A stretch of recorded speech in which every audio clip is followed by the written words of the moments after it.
I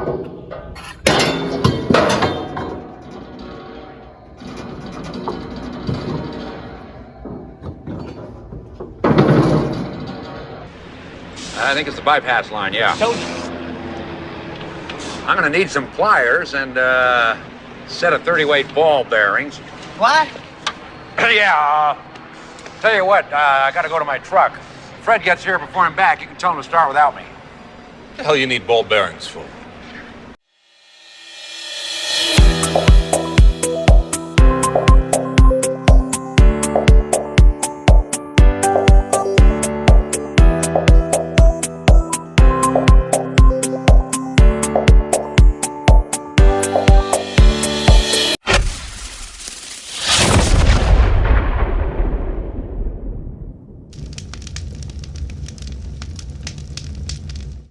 Hey, welcome back to Sambo's Place, and thanks for checking in. Today, it's accessory installation day here at Sambo's Place. We got the side shelf we're going to be sharing with everybody, and we got the rotisserie for the XL600 that we're going to be putting together and showing you our thoughts on it, just in case you're interested in adding these to your XL600 stock out of the box. Let's take a look. So first we have, with the side shelf, the components that come with it. You have the shelf itself, you have two brackets, you have four brand new button head Allen screws, you have a backing plate, and you have these two plastic spacer washers. And installation is pretty straightforward. The first thing we're going to do is we're going to remove the four stainless screws from our aluminum bar on the side of our XL600. And then what we're going to do is, after we do that, we're going to replace those with this backing plate. Now, I'm not quite sure exactly what this backing plate is for, but this backing plate goes behind the two brackets. And we're going to install the left-hand bracket, and we're going to install the right-hand bracket with the two sets of button head screws that they give us, like a black zinc coating to match. The interesting thing is you don't want to tighten down on the left one because you want it to pivot. It's slotted, and you want the left-hand bracket to pivot outward, kind of like you're changing out a roll of toilet paper. So when you get the brackets on, you want to tighten up the left-hand side, but the right-hand side you want to kind of keep loose so that you could pivot it out to fit the shelf on.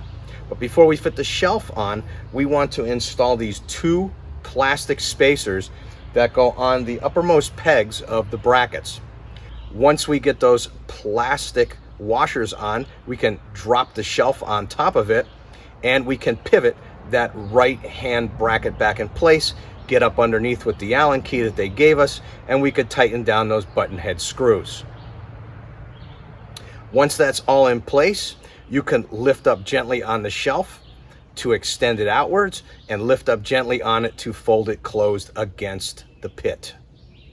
Now everybody's wondering, can you move your XL600 with this shelf? Let's be clear on something, okay?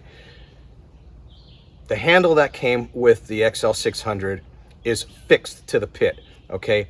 It's much stronger, it's much more robust than this shelf will ever be.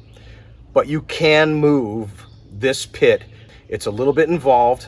I don't feel too much flex, but you can move your pit back and forth if you need to. In case you're wondering, the texture of this shelf matches perfectly to the texture on the top of the lid to your wood pellet hopper. It also matches the texture to the bottom shelf perfectly. It's a pretty heavy gauge steel. I think it's going to last over time, that I will be using this side shelf, and it's going to be a very welcome addition. So as you can see, we have the Weber SearWood XL rotisserie, and there's not a lot of parts that need to be assembled when you get the packaging out. You have the motor, you have the bracket that slides into place on the motor that then gets bolted to the grill. You have the main spit, and then you have the four spit attachments to hold your meat. Now, the interesting thing is that Weber has basically become IKEA, because they give you pictures, but there's nothing written in the directions whatsoever. Now, I have never, ever used a rotisserie with a grill ever before in my life. So this is a first time application and assembly here. And I'll tell you what, I really scratched my head on a couple things, like this bracket. They give you this bracket. I'm sure it's for one of the gas grills, but they really don't tell you that it's not for the SearWood. And I fumbled around trying to figure out how to install this damn bracket on the side. And they don't tell you what holes to mount anything in. They don't show you what holes to mount anything. Is it too high? Is it too low? So you got to put the spit in. You got to take the spit out. They tell you earlier in the directions that you got to spin the handle on. And then, you know what, because I've never done this before, you got to remove the handle when you want to put the spit claws onto the spit.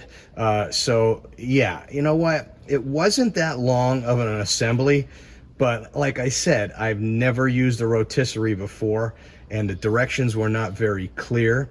It basically just shows you some applications for the different types of grills that you could be using this on, and you just gotta kind of figure it out for yourself. But having said all that, I think I have it together.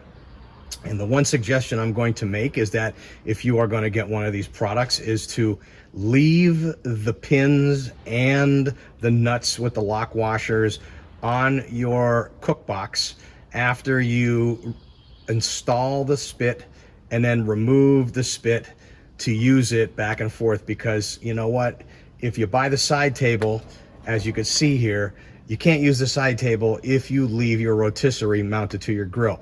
And if you're anybody like I am, I lose things left and right, day after day. And it's best for you to just, after you take the motor off the side of the cook box, to put those nuts and those screws with the lock washers back into the cook box, so you know they're there the next time you want to attach your rotisserie and utilize it with your grill. Like I said, I never did a rotisserie before on anything, so this was brand new to me. And I was really hoping for a little better written direction from Weber on this one. It's like they took a page out of the IKEA book. Anyway, maybe there's something online and I didn't look for it, but you know what? I was so excited to get the thing installed that I just went by the paper that came with it. Something else that I would consider, and I forgot to mention earlier, is in the directions they say to lift up and pull out the spit in order to remove everything from the grill. My suggestion is this, that if you're going to do the side table, you're going to have to remove the rotisserie motor. You're not going to leave that bolted in place. So I would leave the spit inserted in the motor, because that will steady the motor and the bracket. So when you're taking those pins and the locking nuts off of the pins, that it doesn't fall, or it doesn't slip, or it doesn't pivot, and it doesn't frustrate you like it did for me. So that's what I highly suggest. Leave the spit in the motor to stabilize it, because it'll be in the two grooves on each side of the cook box. So that way you can loosen the bolts from the pins, or you can loosen the nuts from the pins. And then you could just remove it that way, and try not to lose the pins and the locking wash nuts. That's what I keep reminding myself. So, hey, thanks for joining in for these installations today. We're going to put them to good use. Hopefully the information helps you out. Thanks for checking in. Sambo out.